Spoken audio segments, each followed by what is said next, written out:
আসসালামু আলাইকুম, আশা করি আপনারা সবাই ভালো আছেন। আজকের ভিডিওতে আমরা যে বিষয়টা নিয়ে আলোচনা করব সেটা হচ্ছে ওয়ার্ডপ্রেসের এসইও বা ওয়ার্ডপ্রেস এসইও। আমরা জানি ওয়েবসাইট সিস্টেমের মধ্যে ওয়ার্ডপ্রেস অনেক জনপ্রিয় একটা ওয়েবসাইট সিস্টেম এবং ম্যাক্সিমাম ওয়েবসাইটই বর্তমানে ওয়ার্ডপ্রেস দিয়েই তৈরি করা। তো ভিডিওটি শুরু করার আগে যদি আপনি আমার চ্যানেলে নতুন হয়ে থাকেন তাহলে আমার চ্যানেলটি সাবস্ক্রাইব করতে ভুলবেন না, আর যদি অলরেডি সাবস্ক্রাইব করে থাকেন তাহলে আপনাকে অসংখ্য ধন্যবাদ। তো চলুন এখন আমরা আমাদের মূল যে ভিডিওর বিষয় সেটাতে চলে যাই। তো আজকে যেটা আমরা দেখব সেটা হচ্ছে যে আমরা যদি ওয়ার্ডপ্রেস ওয়েবসাইটের এসইও করতে চাই আমাদের কোন চেকলিস্টটা আমাদের লাগবে। তো এখানে কিছু বিষয় রয়েছে, সেগুলো আমি এখন ব্যাখ্যা করব যে এই বিষয়গুলো আসলে কেন লাগবে আমাদের। এই বিষয়গুলো লাগবে আমাদের যে যখনই আমরা এসইওটা করতে যাব, মানে ওয়ার্ডপ্রেস ওয়েবসাইটের এসইও করব, তখন সেই ওয়ার্ডপ্রেস ওয়েবসাইটটাতে এই জিনিসগুলো সঠিকভাবে আছে কিনা বা কাজ করছে কিনা সেগুলো চেক করতে হবে। সেজন্যই আমাদের এটা প্রয়োজন। তো প্রথমে আমাদের যেটা লাগবে সেটা হচ্ছে যে choose a reliable hosting provider, অর্থাৎ যে একটা যে হোস্টিং প্রোভাইডার রয়েছে সেটা রিলায়েবল কিনা সেটা আমাদের চেক করতে হবে বা সেটা জানতে হবে।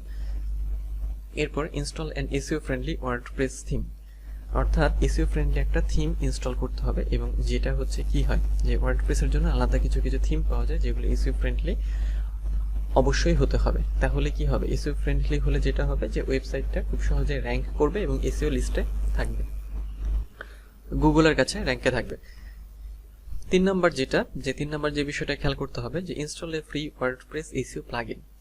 একটা ফ্রি ওয়ার্ডপ্রেসের এসইও প্লাগইন ইনস্টল করতে হবে। যেমন সবচেয়ে পপুলার যে প্লাগইনের নামটা আমরা জানি বা আমরা শুনি বা মানে আমাদের জানা যেটা মানে বেশি পপুলার সেটা হচ্ছে যে ইয়োস্ট এসইও। এটা খুব মানে কি বলবো যে ইজি একটা প্লাগইন। তারপরে সেট ইউর প্রিফার্ড ডোমেইন, যে ডোমেইনটা আমাদের থাকবে, আমাদের যে ডোমেইন সেই ডোমেইনটাকে সেট করে নিতে হবে আমাদের। এরপর check your sites visibility setting. আচ্ছা, এখন সাইটের একটা ওয়েবসাইটের যে ভিজিবিলিটি সেটিংস থাকে সেগুলো আমাদের চেক করতে হবে যে সেগুলো ঠিকঠাক আছে কিনা। এনেবল এসইও ফ্রেন্ডলি পার্মালিঙ্কের বিষয়টা হচ্ছে যে পার্মালিঙ্ক যদি অফ থাকে সেটা অন করতে হবে। বলছে যে এনেবল এসইও ফ্রেন্ডলি পার্মালিঙ্ক, অর্থাৎ পার্মালিঙ্কটা যদি অফ থেকে থাকে কোনো কারণে অথবা না থেকে থাকে সেক্ষেত্রে আমাদের সেটাকে অন করতে হবে।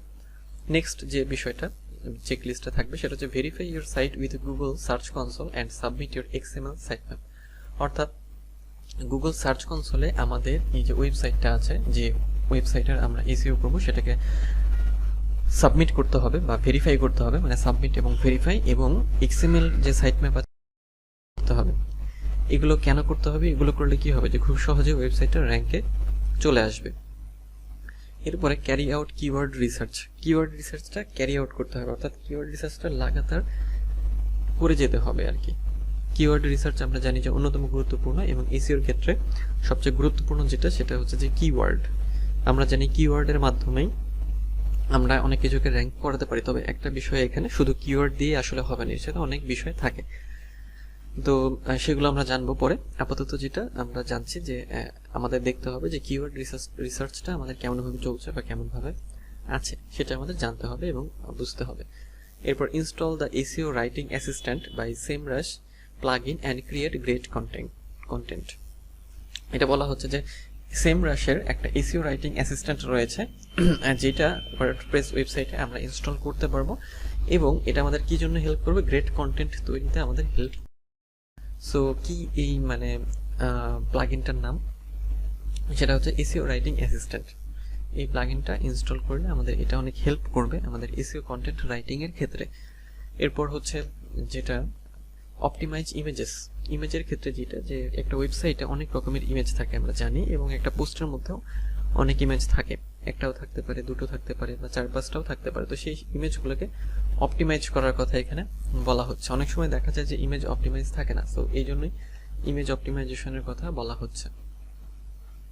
নেক্সট যে চেকলিস্ট সেটা হবে set custom URL for pages and post, অর্থাৎ প্রত্যেকটা পেজ এবং প্রত্যেকটা পোস্টের জন্য একটা কাস্টম ইউআরএল তৈরি করতে হবে বা সেট করতে হবে। কাস্টম ইউআরএলটা কি করবে? কাস্টম ইউআরএল অনেক হেল্প করবে এসইওটা কার্যকর হতে বা এসইওটা ইফেক্টিভ হতে।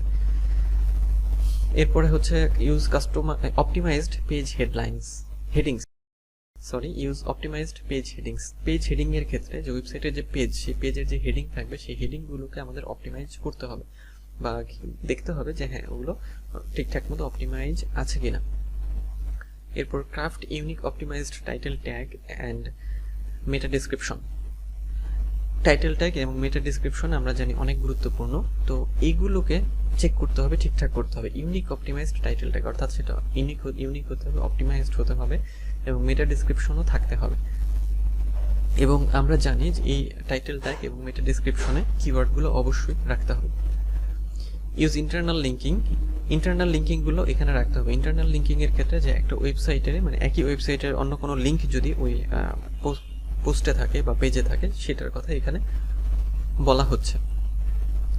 এরপরে যেটা খেয়াল করতে হবে যে use optimised file names for images, অর্থাৎ প্রত্যেকটা ইমেজের জন্য অপটিমাইজড ফাইল নেমস বলতে যে কিওয়ার্ড দ্বারা তৈরি করা বা কিওয়ার্ড দিয়ে রাখা টাইটেল, এর কথা এখানে বলা হচ্ছে। ফাইল নেম আর কি, যেটাকে বলা হচ্ছে টাইটেল বলতে পারেন, ফাইল নেম বলতে পারেন। তারপরে add alt text to images. Add alt text to images অর্থাৎ ইমেজের মধ্যে অল্টার টেক্সট মানে অল্টার সংক্ষেপে বলা হয় অল্ট বা অল্টারনেটিভ টেক্সট অ্যাড করতে হবে। এটা হলো যে ইমেজের ডিসক্রিপশন টাইপের, অর্থাৎ ইমেজের মধ্যে আমরা কি ইমেজের তো আমরা শুধু বাইরে টাইটেল দেখি, কিন্তু এর ভিতরেও টেক্সট অ্যাড করা যায়। অর্থাৎ এটা কি করবে যে এটা হচ্ছে বাইরে থেকে আমরা দেখতে পারবো না, কিন্তু ইমেজের মধ্যে ওই লেখাগুলো থাকবে, সেটা অ্যাড করার কথা এখানে বলা হচ্ছে। অল্ট টেক্সট বা অল্টার টেক্সট, অল্টারনেটিভ টেক্সট বলতে পারি আমরা এটাকে। এরপর install a cache plugin to improve site speed. ওয়েবসাইটের স্পিডটাকে ইমপ্রুভ করার জন্য আমরা এখানে যেটা করতে হবে যে কোনো ক্যাশ প্লাগইন আছে কিনা, না থাকলে সেটা ইনস্টল করতে হবে। ক্যাশ প্লাগইনগুলো কি করবে, ওয়েবসাইটের স্পিডটাকে বৃদ্ধি করবে। এরপরে no index tag pages and other low value content.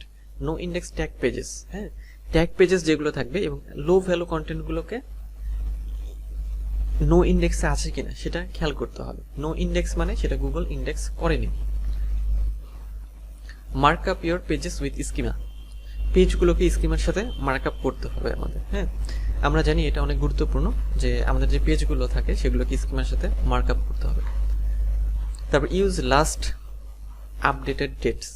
আরেকটা গুরুত্বপূর্ণ বিষয় যেটা, সেটা হচ্ছে যে লাস্ট আপডেটেড যে ডেটস আছে সেগুলোকে আমাদের ইউজ করতে হবে। কি করতে হবে এখানে আমাদের যে লেটেস্ট যে ডেটগুলো বা আমরা যখন আপডেট করব, আপডেট করার পরে সেই লেটেস্ট ডেটগুলো দিয়ে দিতে হবে, বা জিনিসটাকে অ্যাকচুয়ালি জিনিস বলতে পোস্টটাকে বা পেজটাকে আপডেটেড রাখার চেষ্টা করতে হবে, বা আছে কিনা সেটা খেয়াল করতে হবে। তো এই যে 20টা চেকলিস্ট বা 20টা পয়েন্ট, এগুলো একটা ওয়ার্ডপ্রেসের এসইও করার ক্ষেত্রে কাজে লাগবে এবং খেয়াল রাখতে হবে যে এই জিনিসগুলো ঠিকঠাক মতো আছে কিনা বা করা হচ্ছে কিনা। তো এই ছিল আজকের ভিডিওর বিষয়। দেখা হবে পরের ভিডিওতে। সেই পর্যন্ত সবাই ভালো থাকবেন, সুস্থ থাকবেন।